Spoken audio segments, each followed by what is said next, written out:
ایمان والا مسلمان جو ہوتا ہے، ایمان والا مومن، اس کا سلام کبھی نہیں پھرتا، اس کی نماز کبھی نماز کا سلام نہیں پھرتا، اس کا طواف کبھی ختم نہیں ہوتا، اس کا قرآن کبھی بند نہیں ہوتا. اس کا جب سلام پھرے گا، جب وہ اپنے رب کا دیدار کرے گا، جب وہ اپنے رب کو دیکھے گا، اس کا اپنے طواف کو کھڑا ہو کے مشاہدہ کرے گا، تحیر کے ساتھ، متحیر ہو کر، مستغرق ہو کر.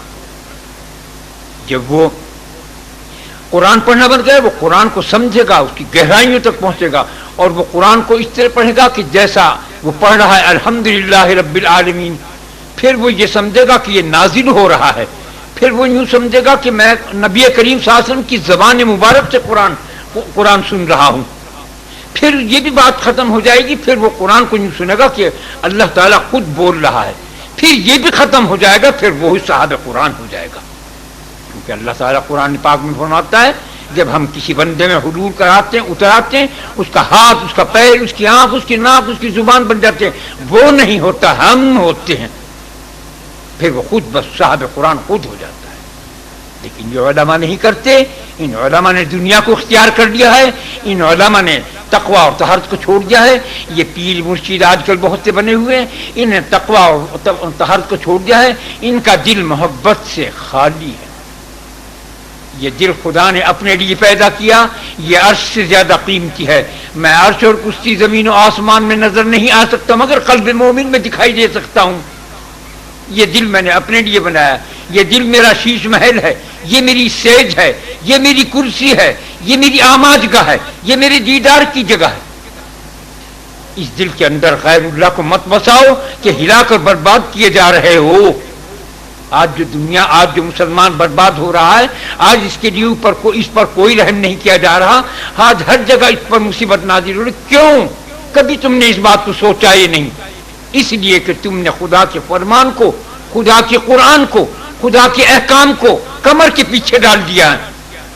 جو سر پہ رکھنے کے لائق تھا، جو آنکھوں سے لگانے کے لائق تھا، جو سینے سے لگانے کے لائق تھا، جو پینے کے لائق تھا، جو اپنے دل کے اندر جذب کرنے کے لائق تھا، اس سے تم نے آنکھیں موڑ لی. آج تم پر خدا رحم کرے تو کیوں کرے؟ وہ بے نیاز ہے. ہم کو بے انتہا نیاز مند بننا چاہیے. نماز کی یہی معنی، یہ بلٹا ہوا لفظ ہے نماز. نماز کے معنی ہے کہ خدا بے نیاز ہے اور تو خدا کے سامنے با نیاز ہو جا، اتنا نیاز مند ہو جا کہ فنا ہو جا.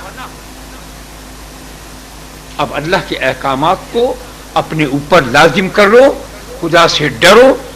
میں ایک بات کہتا ہوں، آج نہیں تو کل، کل نہیں تو پرسوں تمہیں بہت برے دن دیکھنے. سب اے مسلمانوں، چاہے انڈیا کے ہو، چاہے پاکستان کے ہو، چاہے بوسینا کے ہوں، کہاں کے کہیں ہوں، چاہے مکے مدینے کے ہوں، سب مسلمانوں پر تباہی تیار است. اب بھی ہوش میں آ جاؤ اور اس واحد لا شریک کو پکار لو. وہ یوں فرماتا ہے جب بندہ مجھے پکارتا ہے تو میں کہتا ہوں کہ اے بندے میں حاضر ہوں. تو مجھے پکارا ہی نہیں، تو غیر اللہ کو پکارتا ہے، مجھے پکارے کہاں پر؟ آج اسے پکارو بسم اللہ کے ساتھ، درود شریف کے ساتھ، استغفار کے ساتھ. ورنہ بہت برے دن آنے والے ہیں. یہ تمہارا عیش تیش میں تبدیل ہونے والا ہے. یہ تمہاری راحت و آرام درد و غم میں بدل جانے والا ہے. تمہاری حکومت بیکار حکومت ہے. بھری سبا کہہ رہا ہو، سی آئی ڈی ہو وہ بھی چاہے سن دے گئے. بیکار لوگ ہیں یہاں. تم نے حکومت میں اس طرح کام چلا رکھا تم لوگوں نے جیسے بچے کھیلا کرتے ہیں، گڑیوں کا کھیل ہے. اس طرح بھی کہیں حکومت ہوئی جس طرح تمہارے پاکستان کا کام ہو رہا ہے؟ تمہارے دشمن یوں دانت نکالے کھڑے ہیں، موقع کی تلاش میں ہیں. نئی سوچ ہے. اگرچہ پاکستان ہو کہ ہندوستان ہو یا اور جتنی ممالک، جتنی حکومتیں ہوں، سب پر تباہی آنے والی ہے. جو ہم جانتے ہیں تم نہیں جانتے، جو ہمیں نظر آ رہا وہ تم نہیں دیکھ سکتے. ہم نے اس رب سے ناطہ جوڑا ہوا ہے، ہمیں وہ اپنے دوربین میں دکھا دیتا ہے. ہمیں جو کچھ دکھائی دے رہا ہے، میں اپنی بستی کو چھوڑ کر یہاں آ کر کیوں بیٹھا ہوں؟ کبھی میں کسی نے آج تک کوئی سوال نہیں کیا مجھ سے۔ آج میں ہندوستان سے سہارنپور یو پی کے علاقے گنگوں کو چھوڑ کر یہاں مستقل کس وجہ سے بیٹھا ہوں کہ ایک میرے کام کی بنیاد یہاں ٹھہرے تو تمہارا پاکستان کو قیام ہے، ورنہ تمہارا پاکستان قائم نہیں رہے گا۔ کان کھول کر سن لو، عیش کو چھوڑ دو، تیش آنے والا ہے۔ جسے عیش میں یاد خدا نہ ہو، جسے تیش میں خوف خدا نہ ہو، وہ آدمی نہیں، وہ ہاؤ بلاؤ ہے۔ اپنے عیش سے آنکھیں کھولو اے عورتوں، اے مردوں، جہاں جہاں کے مسلمان ہیں، چاہے وہ ہندوستان ہو، پاکستان ہو، امریکہ ہو، لندن ہو، مکہ ہو، مدینہ ہو، بیت المقدس ہو، تمہیں یہ نہیں سمجھا کہ آج بیت المقدس کے اندر غضب الہی کیوں آ رہا؟ جو خدا کہتا ہے میں نے اپنے آدم کا سینہ مبارک بیت المقدس کی مٹی سے بنایا ہے، آج اس میں آگ لگ رہی ہے، آج اس میں یہودی نصرانی اس میں قبضہ کیے بیٹھے ہیں، جبکہ 40 ابدال کا سنتری پہرا ہے بیت المقدس کی۔ باوجود ابدالوں کا پہرا ہونے کے اور قبضہ کس کا؟ یہودیوں کا، اسرائیلیوں کا۔ کیوں؟ اس لیے کہ خدا تم سے ناراض ہے، اس لیے کہ خدا تم سے خفا ہے۔ جب تم یہ بھی نہیں جان سکتے کہ ہمارا رب ہم سے راضی ہے کہ ناراض ہے، تو تم انسان کیسے ہو؟ تم آدمی کیسے ہو؟ تم ایمان والے کیسے ہو؟ تم مسلمان کیسے ہو؟ تم مومن کب ہو؟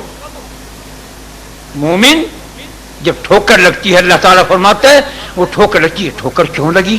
مجھ سے کیا غلطی ہوئی؟ یہ کام ایسا کیوں ہوا؟ اس نے مجھے برا کیوں کہا؟ اس نے میرے ساتھ ایسا معاملہ کیوں کیا؟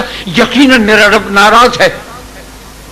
تو فوراً تو استغفار کرتا ہے۔ تم کچھ نہیں کرتے، تمہارے جوتے پڑ رہے، تمہارے گھر لوٹ رہے، تمہاری جائیدادیں لوٹ رہی، تمہاری بیوی بچوں میں گڑبڑ پڑ رہی، بے ہوش ہو۔ افسوس تمہاری عقلوں پر۔ دنیا کے معاملات میں اتنی عقل، اتنی شعور کہ بجلیاں بنا دی، آسمانوں میں اڑ گئے، زمینوں میں دھنس گئے، چاند میں بڑھ گئے، ستاروں میں گھسنے کی کوشش کر رہا ہے، سمندروں میں تیر رہا ہے، سمندروں کی گہرائیوں میں جا رہا ہے، لیکن خدا کی خدائی کے معاملے میں کوئی تفکر نہیں کر رہا، کوئی غور نہیں کر رہا، کوئی اس میں سائنس کام نہیں لگا رہا۔ سائنس والوں نے بھی قرآن سے حاصل کیا، یہ تمہاری بجلی، یہ تمہارا ہوائی، یہ تمہارا جہاز، یہ تمہارے سب کچھ جو ایٹم بم جو کچھ ہے، سب قرآن کے اندر موجود ہے۔ یہ جو میں کلام کر رہا ہوں یہ بھی قرآن میں ہے، تم بیٹھے ہو یہ بھی قرآن میں ہے، جو کچھ تم سوچ رہے ہو وہ بھی قرآن میں ہے۔ کیا چیز نہیں قرآن کے اندر؟ کون سی چیز قرآن کے نہیں؟ یہ بھی لکھا جو میں نے کیا یہ بھی قرآن میں موجود ہے، لیکن تم لوگ بے حس ہو گئے، حرام کھا کر ڈالڈا کھاتے ہو جس میں سور کی چربی ہے۔ ان امریکوں نے، ان یہودیوں نے تمہارا ایمان برباد کر دیا۔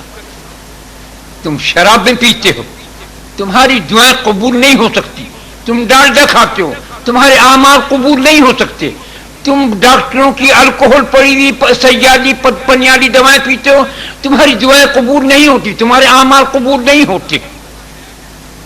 تم کتنے لمبے ہاتھ پسار کے، یہ تبلیغ والے بھی، یہ علماء بھی، یہ پیر فقیر بھی دعائیں مانگتے، کوئی قبول نہیں ہوتی۔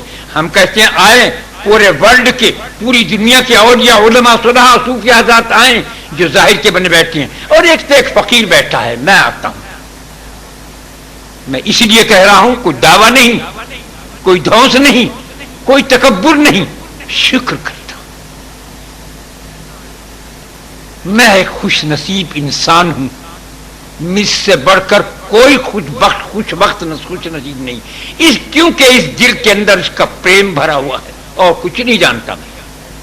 اس دل کو اس کی محبت نے گھائر کر دیا ہے، نہ ہم برہا کے مارے ہوئے ہیں، اس لیے کھلی بات کہتا ہوں اور اسی پہ مرتا ہوں، اسی پر جیتا ہوں، اسی کے لیے تمہاری بھی خیر کا ہی چاہتا ہوں، سب کی۔ ون ٹو آل، پورے ورلڈ کے مسلمانوں کی، بلکہ پوری پبلک کی، پورے خدا کی مخلوق کا خیر خواہ ہوں۔ ہر مذہب والے سے یہی کہتا ہوں، تو اپنے مذہب پر قائم رہے، اے یہودی اپنے مذہب پر، اے اسرائیل اپنے مذہب پر، اے ہندو، اے سکھ، اے فلاں اپنے مذہب پر قائم رہو۔ ہرگز اپنے مذہب سے سرکنا، مسلمان نے تم اپنے مذہب پر رہو، ہرگز کسی مذہب کی طرف راغب نہ ہونا، مگر جس سے میں پیار کرتا ہوں، محبت کرتا ہوں، مر رہا ہوں، جی رہا ہوں، تم بھی اس سے محبت کرو، بس میں اور کچھ نہیں تم سے مانگتا۔ جب وہ تمہیں محبت تمہارے دل میں بھرے گا، وہ آپ تمہیں جیسا چاہے بنا لے گا، ہمیں اس کی کوئی غرض نہیں۔ نوشتہ تقدیر بھی ہمارے سامنے ہے، خدا کی مشیت بھی ہمارے سامنے ہے، خدا کے ارادے بھی ہمارے سامنے ہیں، نہیں بھی ہیں۔ جو ہم جانتے ہیں تم نہیں جانتے، جو کہہ رہا ہوں اس کے لیے تیار رہو۔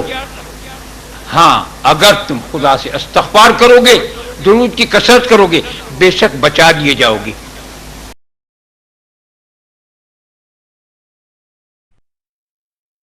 جتنے تمہارے ہاتھ ہیں، یہ پھول ہے، اس کے اندر 1 2 3 4 یہ اتنی دفعہ بسم اللہ، اتنی دفعہ درود شریف اور 3 دفعہ قل ہو اللہ پڑھ کے ثواب پہنچانا ہے، ہدیہ نذرانہ۔ بسم اللہ الرحمن الرحیم۔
انا محمد رسول اللہ صلی اللہ علیہ وسلم۔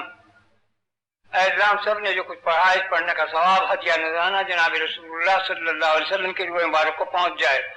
ان کے صدقے سے فیض سے ہمارے صغیرہ کبیرہ جان بوجھ بھول چوک گناہوں کو معاف فرما دے۔ اے اللہ، ہمارے دین میں، ایمان میں، اسلام میں، صحت میں، زندگی میں، رزق میں برکت عظیم عطا فرما۔ اے اللہ، اپنے محمد صلی اللہ علیہ وسلم کی پوری امت دنیا میں جہاں ان کی حفاظت فرما۔ اے اللہ، ہمارے پاکستان کو دشمنوں کی نظروں سے محفوظ فرما دے۔ اے اللہ، ہمارا تیرے سوا کوئی وارث ہے نہ والی ہے، تیرے یار ہے، تو ہی مددگار ہے۔ تو اپنی امان اور اپنی حفاظت میں ہم سب مسلمانوں کو دے، جہاں سے جہاں تک بھی ہیں۔ اے اللہ، پر اپنا کرم اور فضل فرما دے اپنے محمد صلی اللہ علیہ وسلم کے صدقہ طفیل میں۔